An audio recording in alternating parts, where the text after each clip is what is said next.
Savez-vous qu'après 60 ans, certains produits achetés en toute confiance à la pharmacie peuvent en réalité abîmer votre flore intime?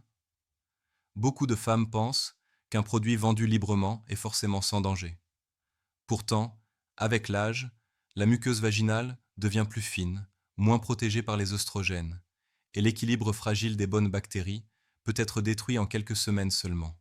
Comme gynécologue, je veux vous alerter.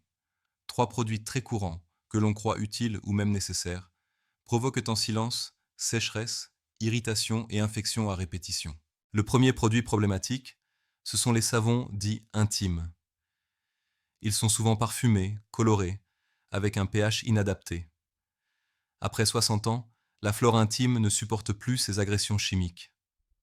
Le résultat? Sensation de brûlure, démangeaison et perte des lactobacilles protecteurs. La muqueuse devient alors vulnérable aux champignons et aux bactéries. Ce que beaucoup de patientes interprètent comme une mycose persistante est en réalité une irritation chronique créée par ces lavages trop agressifs. Le deuxième produit concerne les lingettes, dites fraîcheur intime. Leur promesse est pratique, une sensation de propreté rapide. Mais en vérité, elles déposent sur la peau des conservateurs et des parfums qui déséquilibrent immédiatement le microbiote vaginal. Utilisées régulièrement, elles assèchent la muqueuse et favorisent les infections urinaires. Le troisième produit, encore plus sournois, est l'utilisation répétée de crèmes antifongiques sans avis médical. Après 60 ans, chaque brûlure n'est pas une mycose. En appliquant systématiquement ces crèmes, vous détruisez aussi les bonnes bactéries. Cela soulage sur le moment, mais crée à long terme un terrain fragile, où les récidives deviennent inévitables. Dans la prochaine partie, je vais détailler pourquoi les savons intimes sont un véritable piège après la ménopause, et comment une habitude qui paraît saine peut en réalité accélérer la dégradation de votre flore intime. Parlons plus en détail du premier piège, les savons intimes parfumés. Beaucoup de femmes de plus de 60 ans me disent « Je voulais faire attention à mon hygiène, alors j'ai acheté un savon spécial pour la toilette intime. » Mais la réalité est que ces produits sont rarement adaptés à une muqueuse ménopausée. Leur pH est souvent trop acide ou trop alcalin, ce qui perturbe immédiatement l'équilibre fragile des lactobacilles. Ces bactéries protectrices sont vos alliés naturels. Elles produisent de l'acide lactique qui empêche les microbes de se développer. En les éliminant, le savon parfumé ouvre la porte aux infections. Une fois la flore déséquilibrée, les conséquences se font sentir rapidement. Brûlures, sécheresse, irritation, pertes inhabituelles. Certaines patientes pensent alors qu'elles souffrent de mycose chronique et multiplient les traitements antifongiques. Mais en réalité, la cause n'est pas une infection persistante, c'est l'irritation chimique due au savon. Ainsi s'installe un cercle vicieux. Plus on lave avec ces produits, plus la muqueuse devient sensible et vulnérable. Il est important de comprendre qu'après la ménopause, la muqueuse vaginale n'a plus les mêmes défenses qu'à 30 ou 40 ans. Ce qui paraissait supportable avant peut devenir agressif. Même les savons dits doux ou au pH physiologique peuvent, utilisés quotidiennement, provoquer des micro-irritations. Le conseil médical que je donne le plus souvent est simple.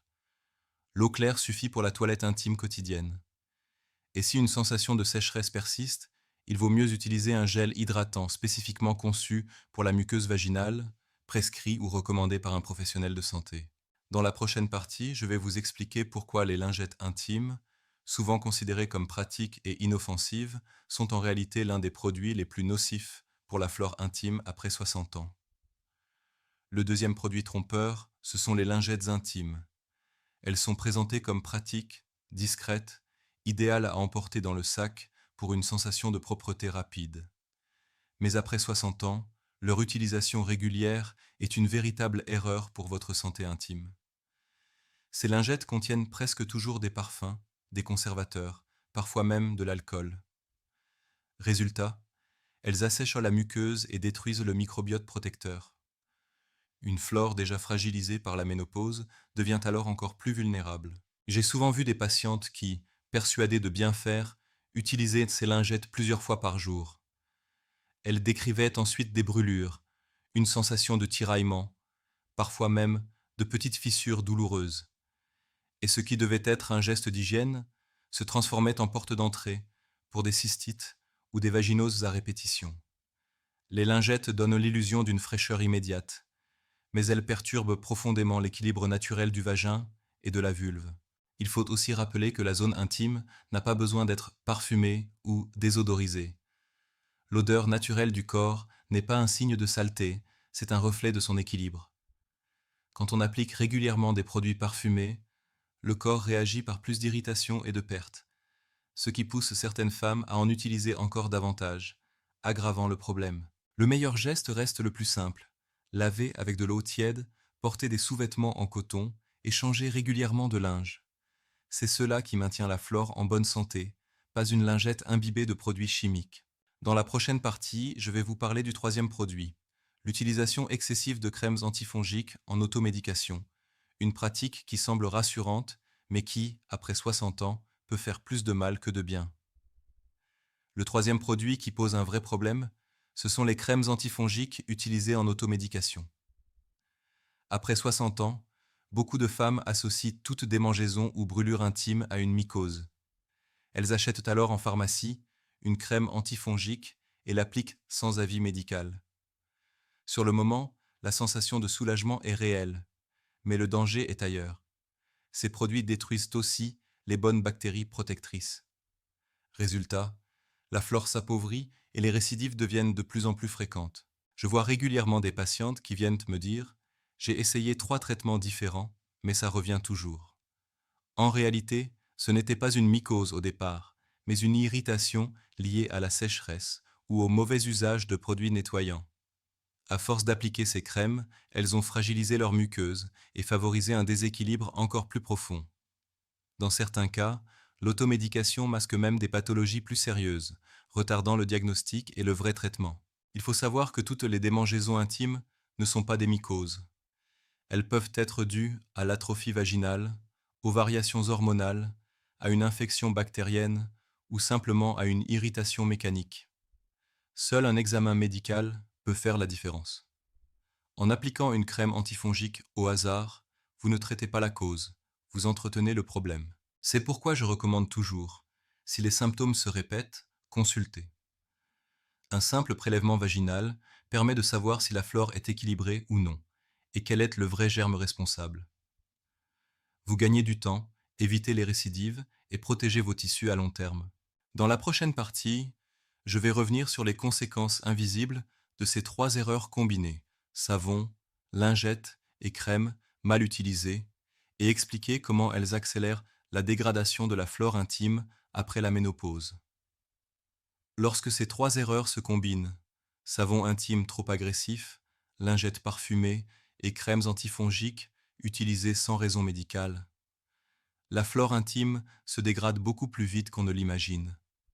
Après 60 ans, cette flore est déjà naturellement moins riche en lactobacilles, les bonnes bactéries qui produisent l'acide lactique protecteur. Si on l'agresse encore davantage, c'est tout l'écosystème vaginal qui s'effondre. La muqueuse devient sèche, les défenses locales chutent et les infections urinaires ou vaginales se multiplient. Ce processus est souvent invisible au début. Une petite brûlure après la toilette, une légère démangeaison après une lingette, un soulagement éphémère avec une crème, rien qui semble alarmant.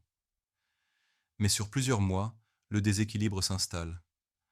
La patiente finit par consulter pour des infections à répétition, qui en réalité sont la conséquence directe de ses mauvaises habitudes. Et plus la flore est appauvrie, plus il est difficile de la restaurer. Ce cercle vicieux peut aussi affecter le moral. Beaucoup de femmes me disent: je n'ose plus avoir de vie intime, car j'ai toujours peur que les symptômes reviennent.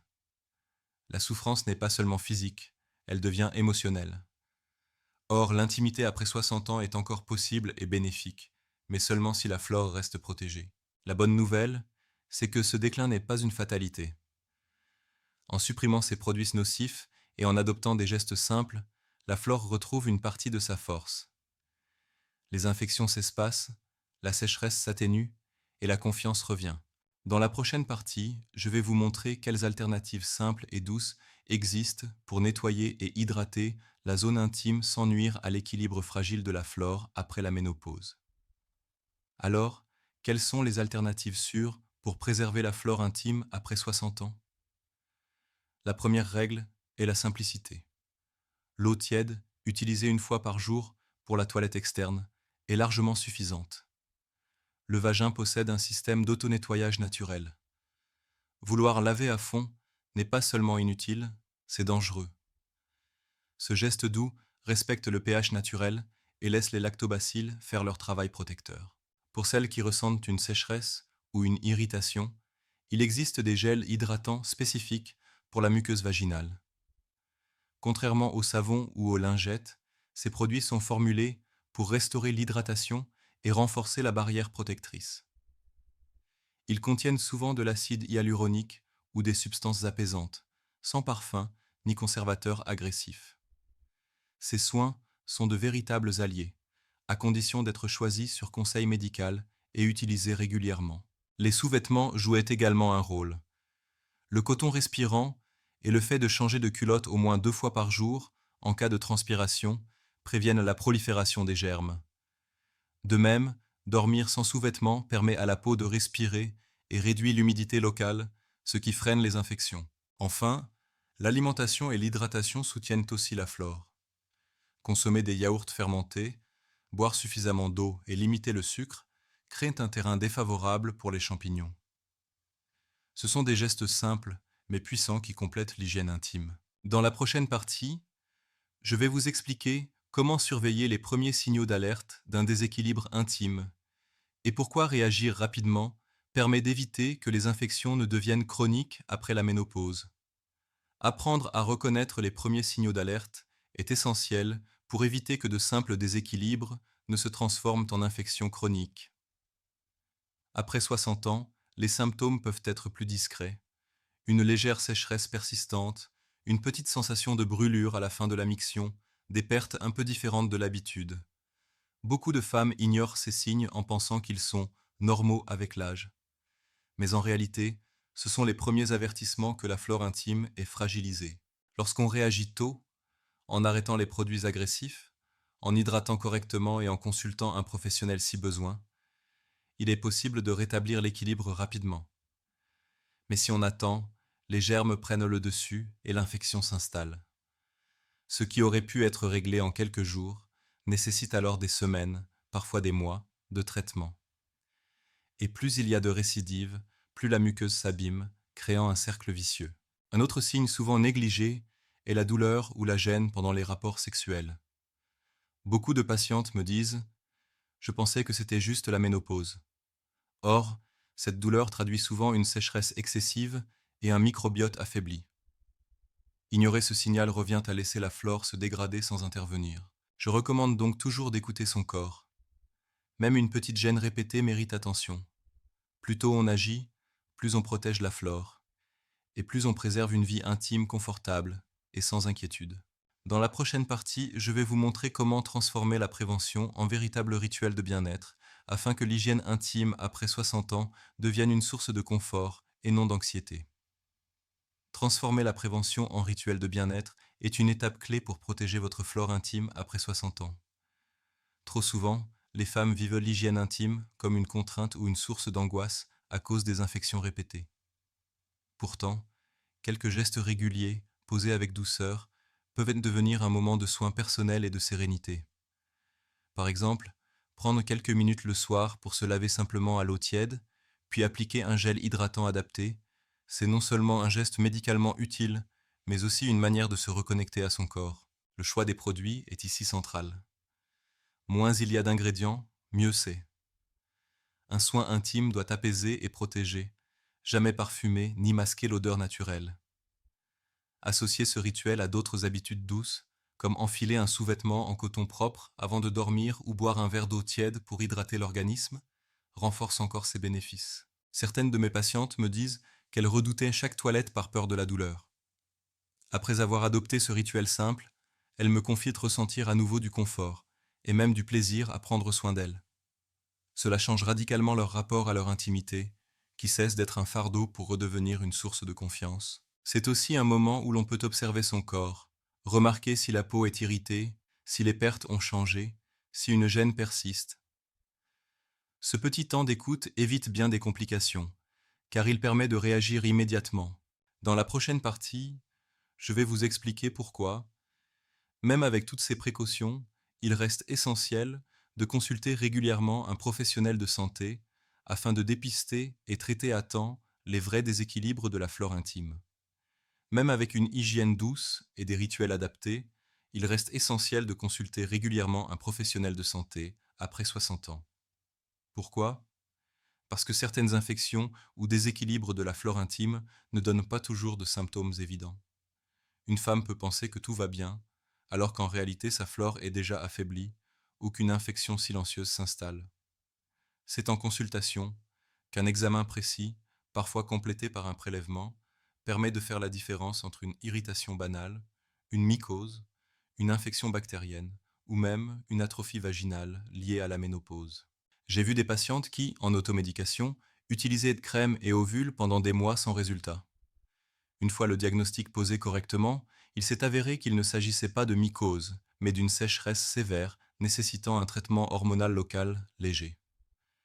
Dès que la cause a été identifiée, les symptômes ont disparu en quelques semaines. Voilà pourquoi consulter évite des mois d'inconfort et d'angoisse. Les visites régulières ne servent pas seulement à soigner, elles préviennent aussi. Un gynécologue ou une sage-femme peut recommander des soins adaptés, ajuster un traitement et surtout vous rassurer. Car la peur d'une récidive, le doute permanent, sont parfois plus lourds à porter que les symptômes eux-mêmes. Rappelez-vous, votre flore intime après 60 ans est précieuse mais fragile. La protéger, c'est un acte de santé globale, car chaque infection répétée affaiblit non seulement la zone intime, mais aussi votre confiance, votre sommeil et même votre énergie au quotidien. Dans la dernière partie, je vais vous donner un message final. Comment reprendre confiance en votre corps en éliminant ces 3 produits nocifs et en adoptant des habitudes simples qui préserveront votre flore intime pour les années à venir. En conclusion, je veux vous rappeler que votre flore intime après 60 ans n'est pas condamnée à se détériorer.